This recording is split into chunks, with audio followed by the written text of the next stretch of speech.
क्या आपने कभी सोचा है कि अगर अचानक अंधेरी रात में कोई आपके घर से आपके बच्चे को उठा ले जाए और आप अकेले उस अंधेरे में उसे ढूंढने निकल पड़े, तो आपका सामना किससे हो सकता है?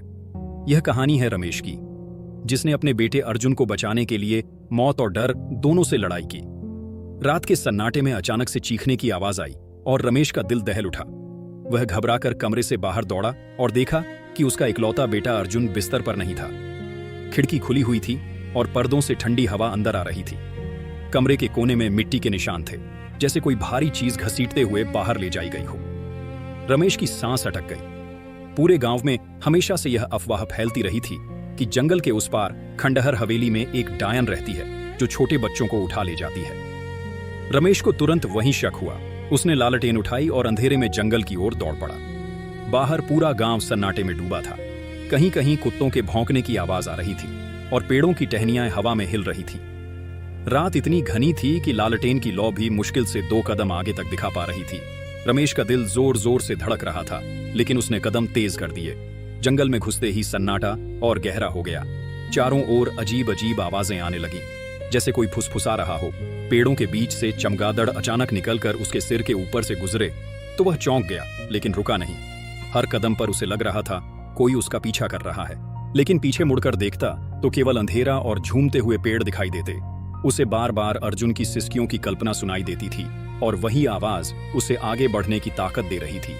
धीरे धीरे वह जंगल पार करके उस पुरानी हवेली तक पहुंचा, जिसके बारे में गांव वाले कहते थे कि वहां कोई जिंदा लौटकर नहीं आया। हवेली के चारों ओर घना अंधेरा और खामोशी थी। टूटी हुई दीवारों पर जंगली बेलें लटक रही थीं और छत आधी ध्वस्त हो चुकी थी। हवेली को देखकर रमेश की रीढ़ की हड्डी तक ठंडी हो गई, लेकिन उसने हिम्मत जुटाई और चरमराते दरवाजे को धक्का देकर अंदर चला गया। हवेली के अंदर घुप अंधेरा था।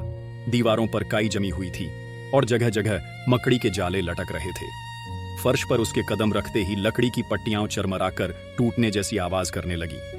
रमेश ने लालटेन ऊंची की तो देखा कि हवा में धूल के कण तैर रहे थे और दीवारों पर अजीब निशान बने थे, जैसे खून से कोई पुराने जमाने के मंत्र लिख गया हो।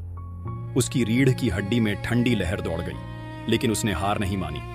उसने पुकारा, अर्जुन बेटा, कहाँ हो? अचानक उसे दूर से अपने बेटे की धीमी सी सिसकी सुनाई दी। उसने लालटेन का रुख उस दिशा में किया और सावधानी से आगे बढ़ा। गलियारे के आखिर में एक बड़ा सा कमरा था। दरवाजा आधा टूटा हुआ था।